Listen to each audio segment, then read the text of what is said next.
નમસ્કાર દર્શક મિત્રો, એચકે ન્યૂઝમાં આપનું હાર્દિક સ્વાગત છે। હું છું રશ્મિ દરજી। હવે જોઈએ આજના મુખ્ય સમાચાર। જાંબુગોડા હાલોલ રોડ ઉપર ભાટ અને જબ્બાણ વચ્ચે આવેલા ઊંડા નાડામાં ટ્રક ખાબકી।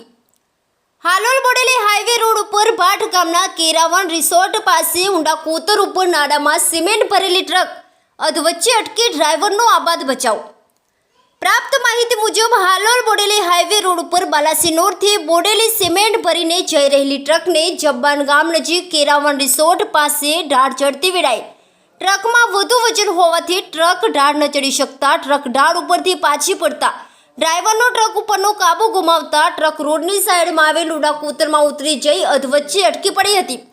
જ્યારે સદનસીબે પાછળથી કોઈ વાહન આવતું ન હતું તેમજ અધવચ્ચે ટ્રક અટકી પડતા ટ્રકના ચાલક તેમજ ક્લીનરનો આબાદ બચાવ થવા પામ્યો હતો।